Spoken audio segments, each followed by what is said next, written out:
Warning, Cheaters may contain adult themes and strong language. Parents are cautioned that this program may not be suitable for children. Coming up on this episode of Cheaters. That's real classy. They finished dinner, but they're still together. All right, we'll head there right now. There they are. Hey, why don't y'all get room or something? Why don't you get my wife? No. From Cheaters surveillance cameras, you are about to view actual true stories filmed live, documenting the pain of a spouse or lover caused by infidelity. This program is both dedicated to the faithful and presented to the false-hearted to encourage their renewal of temperance and virtue. You can feel in your heart when something's not right. No other woman has made me feel the way she does. You don't do this to the people that love you. I can live with the truth, but I can't live with lies. I'm lost. I feel like I'm by myself. This is not the way we're supposed to end. I will get to the truth. I know this isn't easy. I can't take it anymore. I knew something was going down, didn't I? This has been a lie the whole time. I'm about to throw up. Oh, hell no! Here we go. I see you right there. I want a hard target search. Is this what you call kitty time with your dart? There he is. Get your hands on me! Get the camera off you. You need to be baptized! Calm down! Knock that off. I saw you on the tape! This is the price of justice. This is like not how this is supposed Whatever, to work, just John. go with him. I'm done. I can't do this anymore. I do love you. I love you too. Real reality television is brought to you by Cheaters Detective Agency's Private Eyes on Cheaters. I'm Joey Greco, and thank you for watching this emotional episode of Cheaters. Timothy Gordon is a man concerned with his wife's recent love of the nightlife. Needing to address the matter, Timothy seeks assistance from Cheaters, seasoned professionals. Timothy Gordon, age 42. A real estate agent concerned that his wife is hanging a for sale sign on her marriage. Been married to for 7 years this past March. We've always had a really good relationship until, I don't know, around December it started getting really, I don't know, distant. The changes started, almost immediately, in December when she started working. I don't know, 2 weeks in, she's just telling me that she's gonna be late because she's gonna go out have a couple of drinks after work. Found a flyer from a band from this coworker that she works with in her bag, and she had said she was going out with girlfriends that night, but I come to find out that it wasn't that, She actually went to the show, The only reason I know that is because I overheard her while she was in the bathroom, talking on the phone, saying how much she had a good time at that show and all this kind of stuff. The other night, she came in at 4 a.m. She was reeking of alcohol. She came in, and when she got undressed, I was looking at her in her closet because she barely gets undressed in front of me anymore. And, she's missing her panties. If she's cheating on me, I want her to tell me the truth. Stand up and say, hey, I don't want to be in this marriage anymore. I want to move on. Why waste my time? Because I'm not going to be sitting here being a doormat anymore.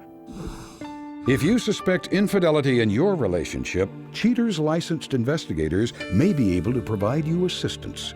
Exercise your right to be informed.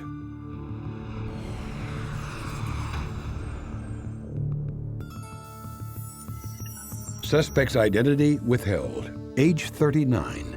A woman accused of placing ads to seek out a new man in her life. Investigation Day 4. After getting word from headquarters, Cheaters agents set up a perimeter around the suspect's workplace. Several hours into their shift, detectives spot the suspect as she exits her place of business with what appears to be a co-worker. The suspect and her friend get into his vehicle and depart the scene. After a brief pursuit, PIs track the duo to a nearby gin joint. The suspect and her unknown companion head inside for an after-work cocktail. Gumshoes armed with pinhole microcams capture the twosome getting cozy in a booth. While discussing the day's events, Gordon's wife leans in and gives her companion a little kiss. After finishing their drinks, the couple hop into the companion's car and return to their workplace, where they park and stay in the car. Detectives notice they may be doing more than just talking. Blame it on the alcohol, but the suspect and her companion kiss passionately in his vehicle before saying their goodbyes for the evening. Investigation Day 8. Investigators again set up outside of the suspect's place of business. Gordon's better half is soon spotted as she gets into her car and leaves for the day. Ops follow down a busy thoroughfare. The suspect arrives at the home she shares with Timothy and ducks inside. Later that evening, she reemerges for a night on the town. A few miles away, she arrives at a seedy bar and strolls in. Agents soon catch the companion from prior surveillance, Chris Cliffs, as he arrives with his guitar. Once inside, the two become very comfortable. They hug and kiss like teenagers after the prom. With their engines revving, the couple retire to the parking lot for a makeout session in the companion's car. Apparently needing more room for their affection, the pair move their party to a nearby alley for some voyeuristic thrills. With the companion now satisfied by the suspect's exhibition, the couple part company for the night. The suspect heads home, and Cliffs re-enters the bar, ending this day of investigation. Investigation Day 11. Detectives on duty watch the suspect and Cliffs once again exit work together. Cliffs opens the door for his ladylove, and the pair depart in his vehicle. A few miles away, they arrive at a parking garage and go all the way to the top. They park and look out at the city skyline. The lovebirds step out of the car and break out the makings for a rooftop picnic. They toast their love and then seal the deal with a passionate kiss. Once the vino hits them, the couple begin to get a little frisky. Detectives look on as Gordon's wife and her companion start to undress and then crawl into the back seat for some intimate action. The suspect lays it on thick for her loving hubby, Timothy, in this recorded phone call. Hello. Hey, babe, what's going on? Hi, honey. What are you doing? Nothing. I was calling to see what was going on tonight. I was wondering if you could run by and pick up those flyers for that house on Jefferson and bring them by. Well, you know what? I can't right now. When do you need them? All right, I need them before tomorrow. Okay. Yeah, tomorrow's good. Yeah, I'll bring them home tonight. I just can't bring them to you right now. Okay. I'll have them for you in the morning. Okay. Okay, see you later. All right, darling, love you. Okay, bye. With a mountain of evidence proving misconduct, Cheater's PIs head for headquarters. Coming up, the confrontation.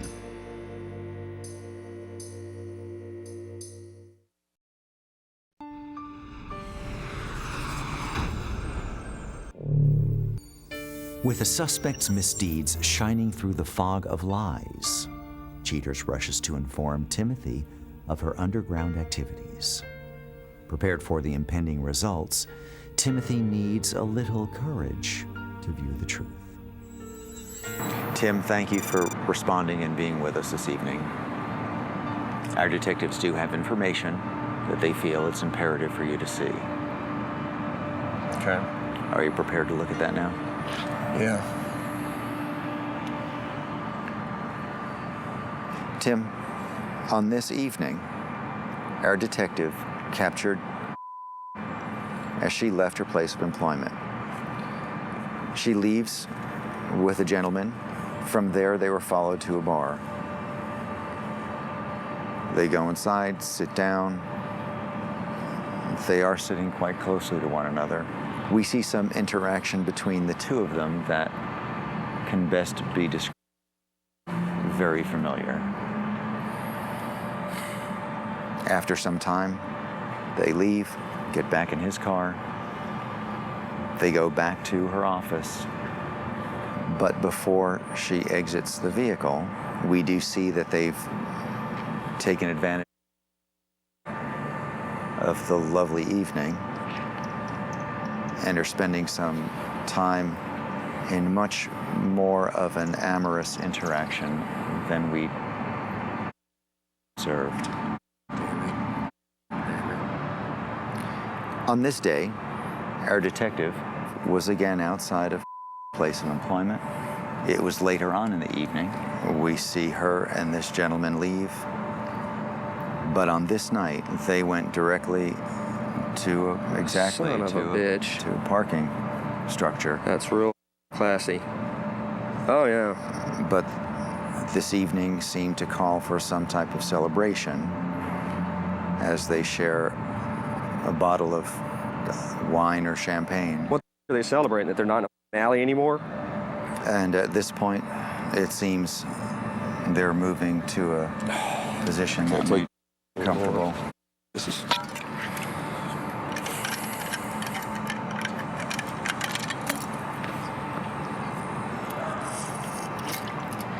I don't see any more than Joey. I don't expect that you really care to.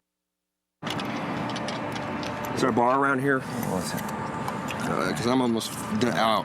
Maybe. I got to get somewhere because this isn't going to be good at all. I cannot believe this. Do any of this. I hate that bitch. I hate her. I hope she damn dies. She dies. We know that and this gentleman are together once again, and they've gone to a restaurant. Let's go ahead and get in the van. I'll call the detective from there, and we'll find out what updates he can give us and figure out the best way to proceed. Yeah, we're done. Everyone's in the vans. We're ready to go. What do you have on your end? They finished dinner, but they're still together. Okay. They're okay. Where are they at? They're there now? They went back to the parking structure. Okay. All right, we'll head there right now. Coming up, the conclusion.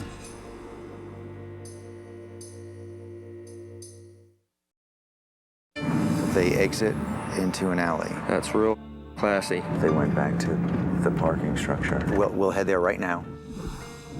No, we're looking for a detective, right? All right. Yeah, I think this is it. Turn here.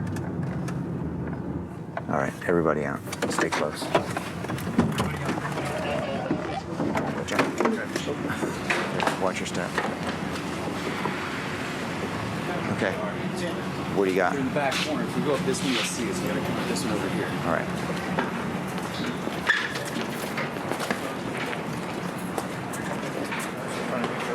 You want to get there? Come on, Tim.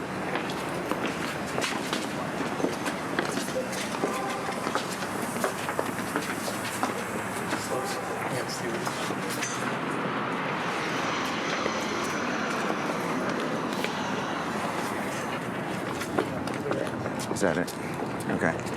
There they are.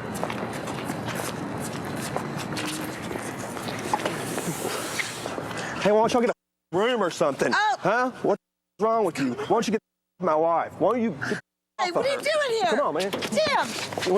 Hey! Hey, man. You up in your underwear? No, guy. No! Yeah. Come on, Hey! Get off him! Wait a minute! Stop! Okay. Stop! Hey, look! You need to know. You need to know. It's over between us. We're done. Why do you say that to begin with? Huh? I'm sending this to your mom. This to your dad. I don't care. I don't care. Huh? I think you're drunk right now. I don't give a fuck. It doesn't No, you don't give a That's the problem. Huh? It don't matter at all. You drink too much. You spend all your money on booze. I'm over it. You spend all my money. Huh? What? Real classy. I like the whole alley thing. That was real classy. You get to go with somebody next up dumpsters. If you weren't happy, why wouldn't you just? It's hard to get away from. He's threatened me. He's threatened me numerous times. Don't leave me, bitch. I'll kill you, bitch. But wouldn't that? Tell your parents. I don't care anymore. Well, when I try standing on a phone book, you're gonna try to hit me, mother. Oh yeah, you're gonna need that. Well, Chris is married. oh, he's married too? Yeah, he's got kids. You'll probably need both of them. I'm gonna box beers with him, huh? I love Chris. Tim and me have been over for a long time. How long did you think it would continue? I don't know. I'm just trying to figure a way out. Let's get out here. I need my boots. Come on, guys. Wait. Get all this crap off the car. Where are you going to take her, Chris? Make sure you come get It'll be out in front of the house. It'll be that's burning. You ain't got nothing else to say? I don't. Maybe see you in court? I don't know. Yeah. I'll be there too. Don't use those credit cards. They won't help you. They're going down tonight. No more credit. That's fine. No more of that. That's fine. I don't need your money because there's Good. hardly any of it There's left. always Your parking wife's gonna lots say. down in. Plenty up in Dallas. She's a slut. We're both in the same situation. That guy right there, he's done some serious business to her. We don't condone any abusive activity. Look, However, we gotta go. this doesn't seem like the solution, does it? Especially if you've got a wife and kids? Oh, you got a wife and kids? I'm sending one of these to your wife. I'll make sure your kids get a copy too. Mark my words on that. I ain't no loser.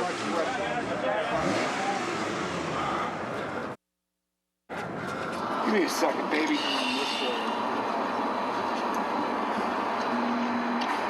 Crazy mother might try to hit me with a car. Fights like a bitch. I'm sorry this happened. Okay. Let's go. You guys get out of the way, please. I just got in a fist fight on TV. What's wrong with me over that whore? Sorry, bitch.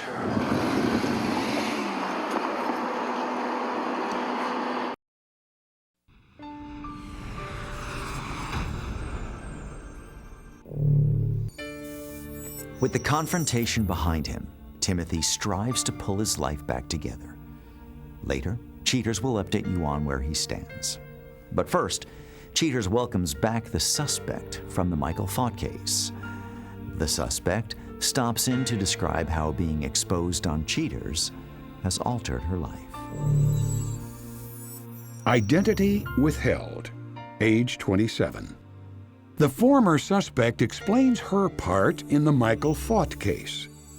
I hadn't wanted things to end that way. I liked both the guys at the time, and I was trying to decide between them, like which one I wanted to actually be with. And I knew it was all over when the crew walked up, and they were both just pissed. And I knew I had no chance with either of them at that point. It was really upsetting for me. What's this? You came home early. Did I find this? What are you about? Just kind of going along for the ride? I was going along with whatever they both threw my way, and I'd decide when the decision became necessary, which is obviously now. I didn't know where to go at first, and I went to my mom's house. I told her this big, elaborate story on how he'd done me wrong and kicked me out and lied to her, and she let me in because she was like, oh, my poor baby. And I was there for a couple months, and she found out about the show, and found out I'd been lying to her and that I'd cheated on Michael, and she kicked me out. She said, you know, you need to grow up, get out, get a job. So that's what I'm doing now. What the hell is all this? Get the hell out of here. Hey! I called Michael to apologize and tried to patch things up. I told him, you know, that I was sorry and that I had a job now, and that, you know, I just was trying to get my life together, and he was basically like, I don't care, I've moved on, and hung up the phone on me. You know, what I did was wrong, and I know it now, and I hope that they're all living happy lives now without me screwing it up.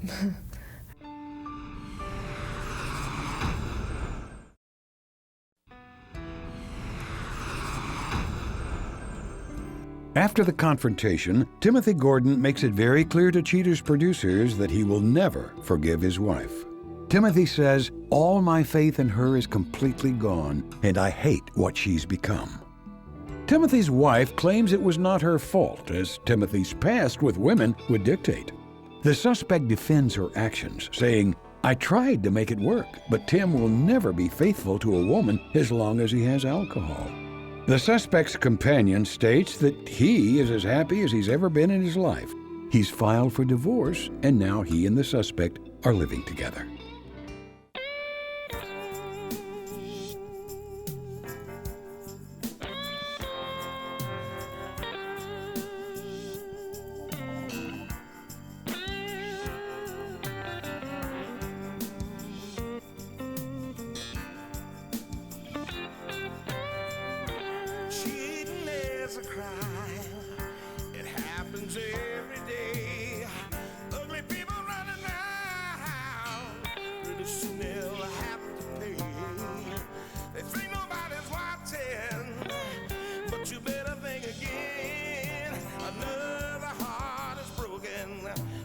Now remember, if you don't get your programming from Goldstein's, why, we'll both lose money.